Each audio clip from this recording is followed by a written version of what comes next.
ദേശീയപാത നിർമ്മാണത്തിന്റെ പേരിൽ മാനദണ്ഡങ്ങൾ പാലിക്കാതെ മണിവേലിക്കടവ് ഭാഗത്ത് കായംകുളം കായലിൽ മണൽ ഖനനം നടത്തുന്നുവെന്നാരോപിച്ച് വീണ്ടും ജനകീയ സമിതി രംഗത്ത്. പ്രതിഷേധത്തെ തുടർന്ന് നേരത്തെ ഖനനം നിർത്തിവെച്ച പ്രദേശത്തിന് തെക്ക് ഭാഗത്ത് 100 മീറ്ററോളം മാറി ഖനനം തുടരുകയാണെന്നാണ് ആരോപണം. ഇവിടെ നിന്നും കരിമണൽ കടത്തുന്നുണ്ടെന്നും ആരോപണമുണ്ട്. പരിസ്ഥിതി ലോല പ്രദേശമായ ഇവിടെ നടക്കുന്ന മണൽ ഖനനം മത്സ്യത്തൊഴിലാളികളുടെ ജീവിതത്തെ സാരമായി ബാധിക്കുന്നുവെന്നും പറയുന്നു. ജനകീയ സമിതിയുടെ പ്രതിഷേധ യോഗത്തിൽ ഗ്രാമപഞ്ചായത്ത് അംഗം പ്രിയ എസ് അധ്യക്ഷയായി. ടി അനിൽകുമാർ, അജി കണ്ണാരം, സാബു അനിൽ പ്രസാദ്, സാബു ചന്ദ്രസേനൻ തുടങ്ങിയവർ സംസാരിച്ചു. സമരം കൂടുതൽ ശക്തമാക്കാൻ തീരുമാനിച്ചു. അവസാന നിമിഷം വരെയും കാണിക്കുകയും നമ്മൾ ഈ വെഡിങ് നിർത്തിവെക്കുന്നതിന് ആവശ്യമായ കാര്യങ്ങൾ നീക്കി അതിനുവേണ്ടി ഒത്തൊരുമിച്ച് അവസാന നിമിഷം വരെയും ഇതിനെ സംബന്ധിച്ച എല്ലാ ആളുകളും ഇതിനുവേണ്ടി എഴുതണം എന്ന് മാത്രം ആഹ്വാനം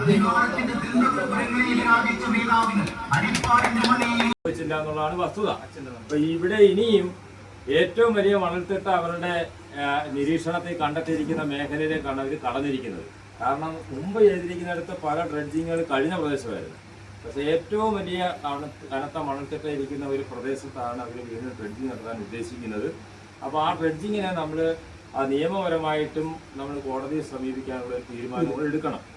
കാരണം കോടതി ഗവൺമെൻറ്റിൻ്റെ ഉത്തരവും അതിനെ സംബന്ധിച്ച് ഹൈക്കോടതി നമ്മൾ കൊടുത്ത റിട്ട് അതിനനുസരിച്ചുള്ള നടപടിക്രമങ്ങളും ഗവൺമെൻറ് ഭാഗത്തു നിന്ന് അതിന് കൊടുത്തിരിക്കുന്ന സബ്മിഷനും പറഞ്ഞാൽ ഇത് 1 മീറ്റർ ആഴത്തിൽ കരയിൽ നിന്ന് ഇത്ര നിശ്ചിത അകലം പാലിക്കണമെന്നാണ് പറഞ്ഞിരിക്കുന്നത്. പക്ഷേ പോലീസ് സ്റ്റേഷനിലും മറ്റ് കളക്ടർ സ്ഥാനത്തുള്ള ചർച്ചയുടെ അടിസ്ഥാനത്തിലാണ് നമ്മളിത് 150-200 മീറ്ററിലേക്കൊക്കെ കൊണ്ടുപോയി ദേശീയപാതയോട് ചേർന്ന് ഡ്രഡ്ജിങ് നടത്തുന്ന തീരുമാനം കഴിഞ്ഞ പ്രാവശ്യം ഉണ്ടായത്. പക്ഷേ നമുക്ക് ഇത് ഡ്രഡ്ജിങ് എന്ന് പറയുന്ന പരിപാടി തന്നെ അവസാനിപ്പിക്കാനുള്ള തരത്തിലേക്ക് ജനങ്ങൾ ഒറ്റക്കെട്ടായിട്ട് വരണം. കക്ഷിരാഷ്ട്രീയോ മറ്റ് കാര്യങ്ങളോ ഒന്നും ഇല്ലാതെ തന്നെ നമുക്ക് അതിനെതിരെ പോരാടി ഈ ഡ്രഡ്ജിങ് ഒഴിയുടെ വാതിലിലേക്ക് കൊണ്ടുപോകാനുള്ള തീരുമാനമെടുക്കണം.